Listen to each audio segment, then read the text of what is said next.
بسم الله الرحمن الرحيم.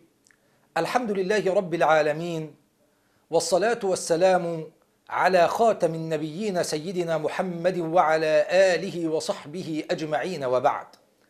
مشاهدي الكرام، سلام الله عليكم ورحمته وبركاته.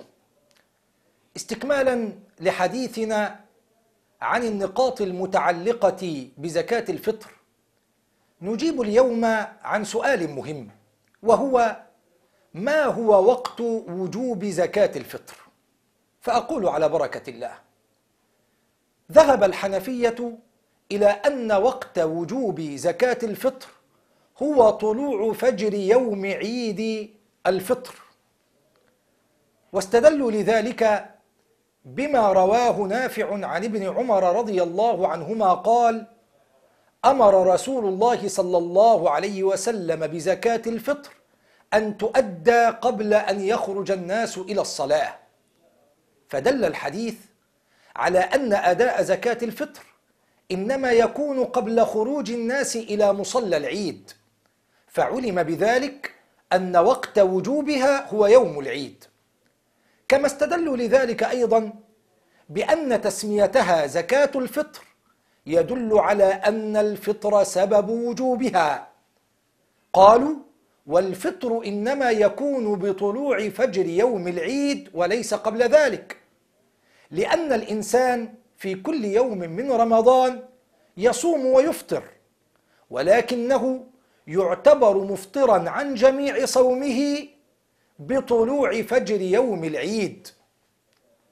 وذهب الشافعية في الأظهر والحنابلة إلى أن وقت وجوب زكاة الفطر هو غروب شمس آخر يوم من شهر رمضان المبارك، واستدلوا لذلك بما رواه ابن عباس رضي الله عنهما قال: فرض رسول الله صلى الله عليه وسلم صدقة الفطر من رمضان طهرة للصائم وطعمة للمساكين.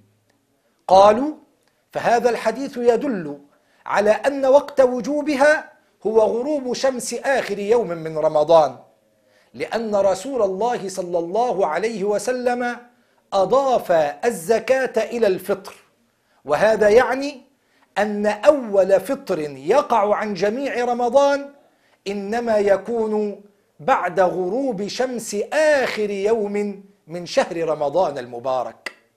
وهنا نقول كلمة: هذان الرأيان مقبولان ومعتبران، ويظهر أثر هذا الخلاف في من مات بعد غروب شمس آخر يوم من رمضان.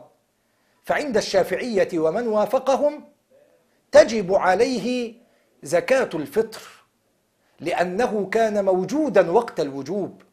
أما عند الأحناف ومن وافقهم لا تجب عليه زكاة الفطر، لأنه لم يكن موجودا وقت الوجوب.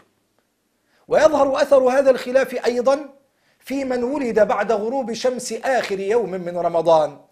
فعند الشافعية ومن وافقهم لا تجب عليه، لأنه لم يكن موجودا وقت الوجوب، بخلاف الأحناف فتجب عليه لأنه كان موجودا وقت الوجوب. هذا والله أعلم، ونسأل الله العلي القدير أن يرزقنا العلم النافع والعمل الصالح، وصلى الله على سيدنا محمد وعلى آله وصحبه وسلم.